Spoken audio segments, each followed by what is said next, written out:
There is a moment in every connection where silence becomes more honest than words, where what someone does finally speaks louder than everything they've said.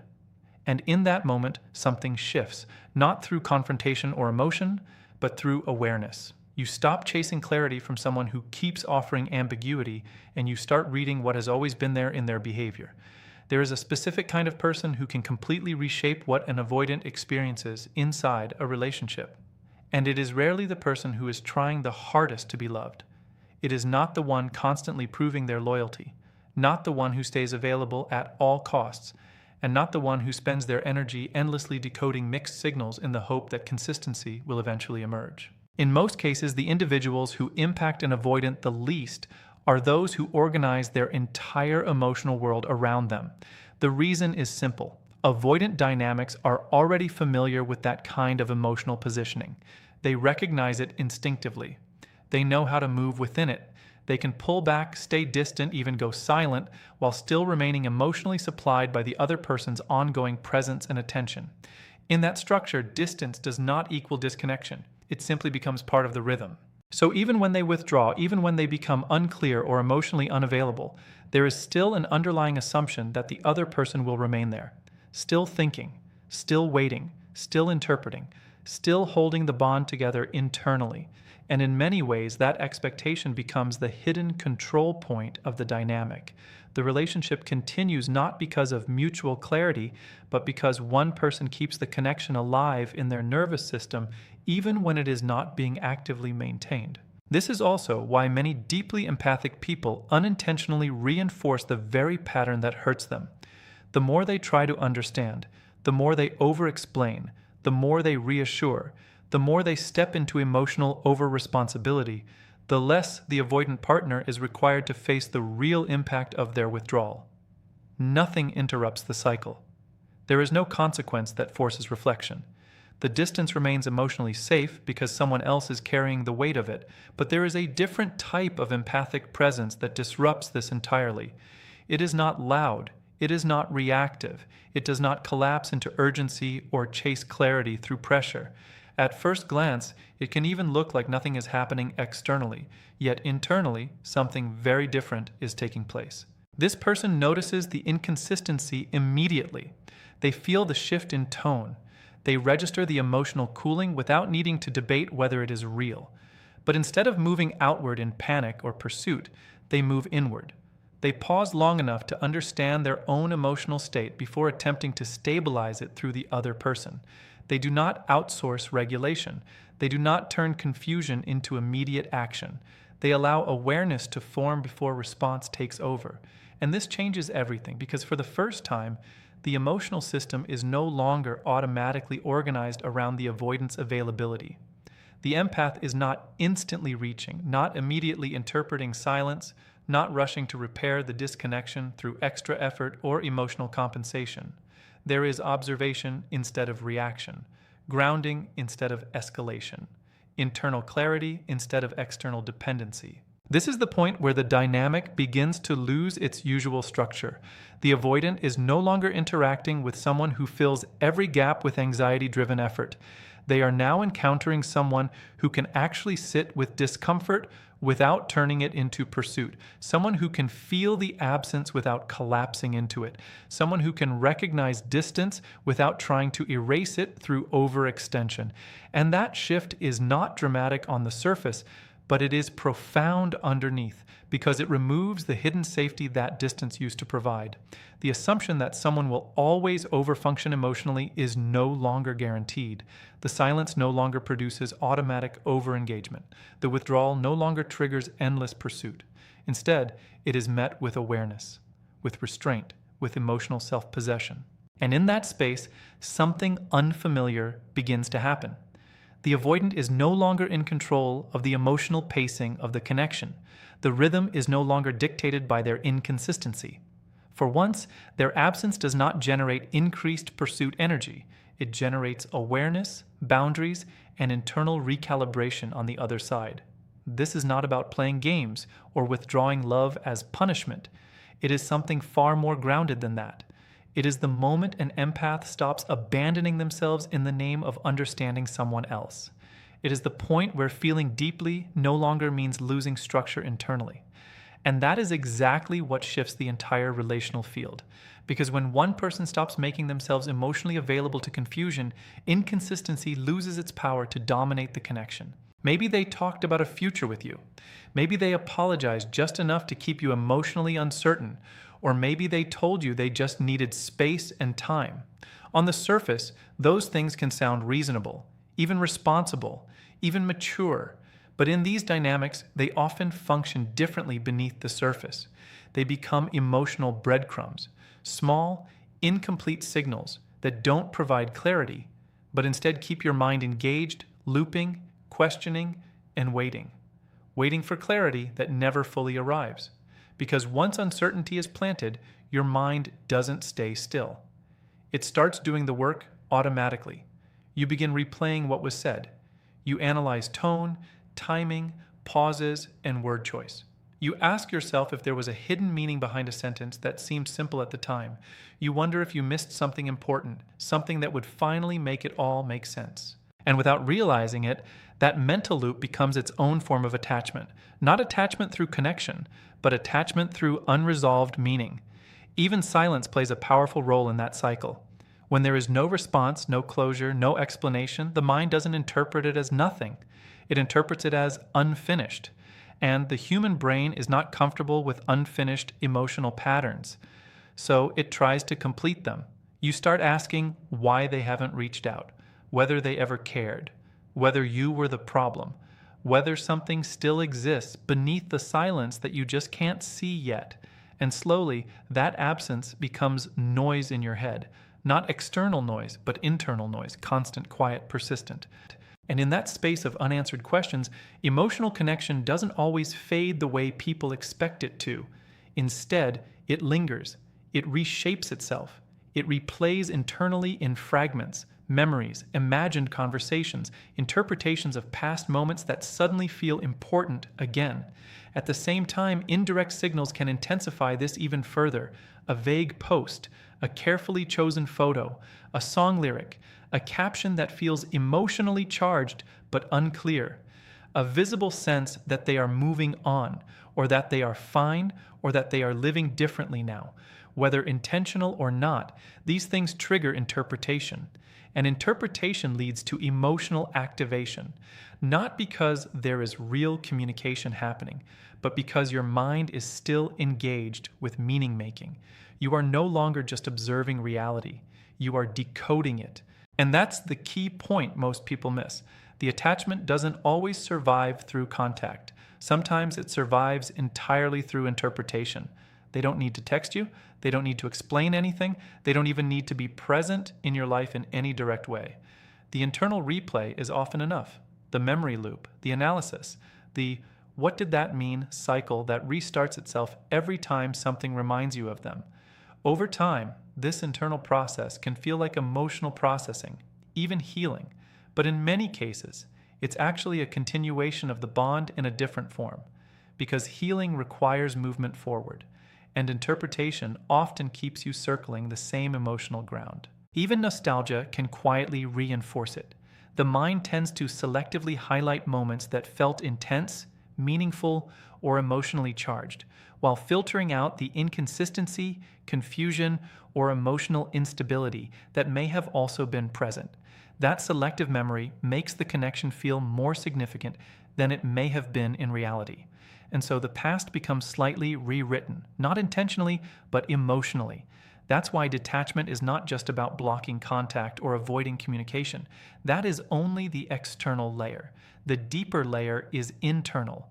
It is about gradually reducing mental engagement with what happened, what was said, what wasn't said, what was implied, and what you keep trying to extract from it. As long as your mind keeps returning there, the connection is still active.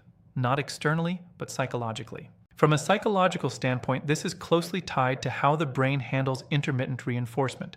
When emotional signals are inconsistent, sometimes present, sometimes absent, the mind becomes more engaged, not less. Unpredictability increases fixation. It creates a loop where the brain keeps checking for resolution that may or may not come. And from their perspective, whether consciously or not, being remembered still holds weight. Not necessarily through love or intention, but through attention, through emotional energy, through mental space, because attention itself becomes a form of presence. Even if they are gone, if your mind is still actively analyzing them, they are still, in a sense, there. That's the part that often goes unnoticed.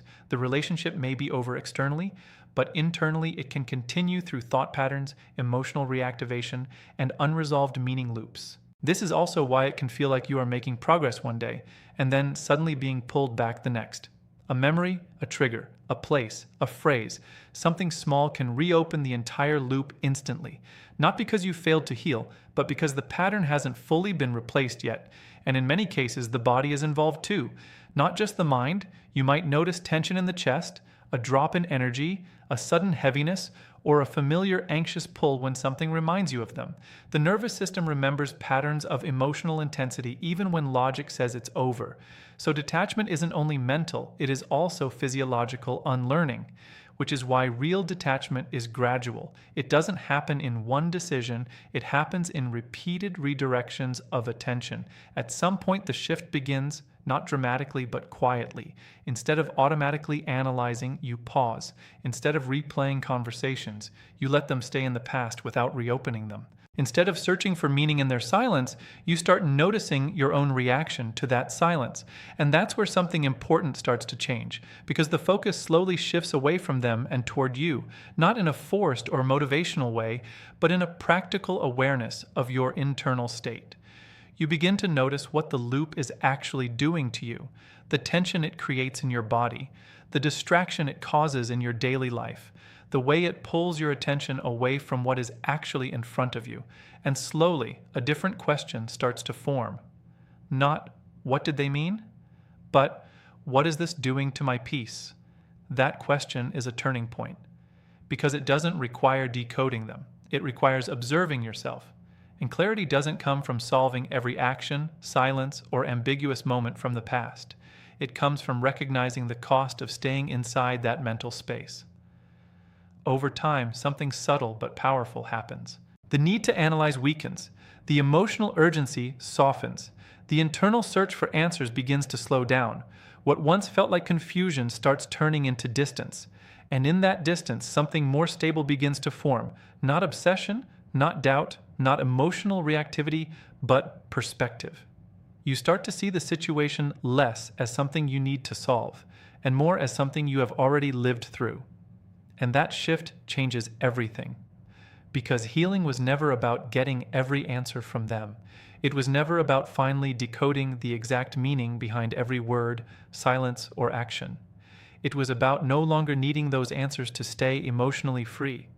And when that shift fully settles in, the emotional weight they once held in your mind naturally begins to lose its influence. Not because everything is understood, but because you are no longer participating in the loop that required understanding in the first place. And gradually, even the idea of figuring it out stops feeling urgent. It starts feeling unnecessary. What once felt like unfinished business begins to look like mental repetition rather than truth-seeking. In that space, your attention starts returning to the present in small but noticeable ways. Conversations feel clearer. Decisions feel less emotionally loaded. Time stops being spent decoding the past and starts being available for what is actually happening now. And this is where real emotional separation quietly completes itself, not through force, not through avoidance, but through disinterest in returning to what no longer offers clarity. Because at some point, the mind stops asking the question not because it found the answer, but because it finally understood that the question itself was keeping it stuck. And when that happens, the silence that once felt heavy stops feeling like something you need to solve at all. There is no chaotic confrontation, no emotional breakdown, and no exhausting cycle of arguments meant to force certainty out of someone who keeps offering ambiguity instead of clarity. The communication remains composed, direct. They say what needs to be said, and then they shift their attention to what actually follows in behavior, not words. Because over time they understand a simple truth. Affection without consistency does not create safety. It creates emotional dependence. It keeps connection alive in theory, but unstable in reality. So instead of clinging to reassurance or reading meaning into every statement, they begin to observe patterns, not promises, not potential, but repeated actions over time, especially under pressure, especially when things are inconvenient. And this is where perception starts to sharpen. They notice not just what is said in moments of closeness, but what disappears in moments of distance. They begin to register the gaps between intention and execution, between I care and I show up, between I miss you and I actually make space for you. And when those actions do not match what was expressed, something quiet changes. They recalibrate. They reduce the level of emotional investment, not as punishment, not as strategy, but as natural consequence. They stop overextending into spaces that are not meeting them halfway. And that internal adjustment is what is actually felt on the other side, even if nothing explicit is said. It shows up as distance, as reduced availability, as a shift in access that cannot be easily explained through words alone. Conversations may still happen, replies may still come, but something fundamental in the emotional tone is different. Less urgency, less emotional filling in of gaps, less carrying of what the other person leaves unspoken. And this is often the point where the avoidant dynamic begins to change shape, not through confrontation, not through emotional escalation, but through absence of what was previously constant. The system no longer runs on the same automatic emotional supply. Something familiar is missing, and the absence itself becomes noticeable before it is understood. At first, the response can be subtle: increased attention, slightly more consistency, more checking in than usual. A re-engagement that feels almost instinctive, as if something internal is adjusting to restore equilibrium. Not always because deep transformation has occurred, but because something stable in the background has shifted. Something they were unconsciously relying on is no longer freely available. What they begin to notice is not just presence, but absence. The absence of emotional labor that once quietly held the connection together. The patience that absorbed inconsistency without demanding repair. The softness that filled in emotional gaps so silence never had to be addressed. The understanding that smoothed over distance, reduced tension, and made ambiguity feel survivable. When that steady emotional supply is reduced, a vacuum is felt. Not always consciously at first, but in behavior, in the slight increase of effort, in the reappearance of attention that had previously faded, in the way distance is now met with response instead of assumption. But the real shift is not only happening on their side, it is happening within the empathic person who once maintained the emotional structure of the connection. Because they are no longer operating from pursuit. They are no longer trying to stabilize connection through overgiving, over-explaining, or overextending emotional availability. They are no longer organizing their internal state around whether someone returns, responds, or re-engages in a timely or emotionally satisfying way. Their nervous system is no longer constantly scanning for signals of loss. Their attention is no longer anchored to the unpredictable rhythm of another person's availability. Their sense of peace is no longer dependent on the next message, the next reassurance, or the next moment of vulnerability offered by the other side. They have stepped out of the role of emotional maintainer, the one who absorbs inconsistency, compensates for distance, translates ambiguity into hope, and keeps connection alive through self-abandonment. And once that role is no longer being performed, the structure of the relationship cannot remain unchanged. It has to reorganize itself around what is actually present, not what was being carried. That is what creates the deeper disruption. Not punishment, not manipulation, not emotional intensity, but the removal of unconditional emotional access. The realization that presence is no longer guaranteed regardless of effort, inconsistency, or delay. That emotional availability is no longer something that can be assumed will always be there to stabilize the dynamic. And in that space, something becomes unavoidable. People begin to experience the relationship without the emotional cushioning they had become accustomed to.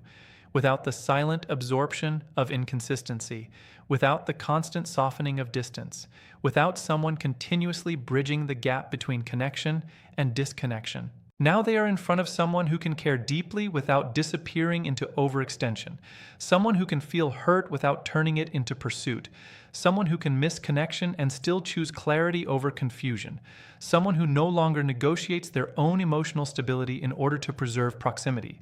Because the real transformation was never about becoming colder, it was about becoming intact, not reactive, not emotionally shut down, not indifferent, but no longer fragmented in the presence of inconsistency. And that kind of emotional presence carries a different weight. It cannot be assumed. It cannot be taken for granted in the same way. It exists fully, but not at the expense of self. It is available, but not endlessly absorbent. It is warm, but not self-erasing. It stands steady, aware, no longer overreaching, and without needing pressure, protest, or performance. It communicates something very clear through behavior alone. This is how I remain when there is reciprocity. And this is how I step back when there is not. Not as a challenge, not as a tactic, not as an emotional test designed to provoke change, but as a boundary that has finally become lived rather than spoken, a boundary that is no longer explained repeatedly, but embodied consistently. And in that embodiment, the dynamic changes in a way words alone never could, because it is no longer about convincing someone to show up differently. It is about no longer participating in a structure where showing up inconsistently still receives the same emotional access. What remains is clarity, sometimes uncomfortable, sometimes quiet, sometimes surprisingly stabilizing, but clarity nonetheless.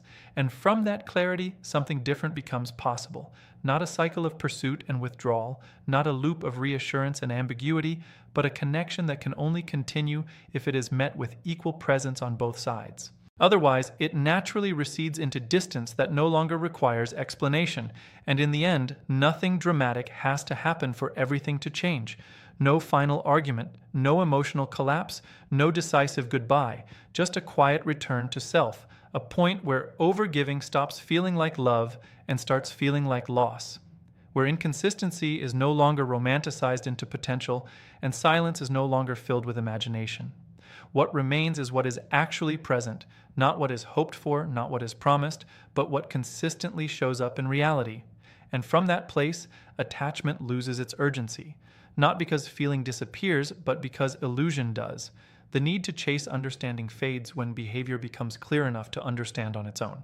What replaces it is something steadier, a kind of internal balance that no longer depends on someone else's availability to feel intact. Connection is still possible, still valued, but no longer at the cost of self-abandonment. And so the story doesn't end with distance or victory or loss.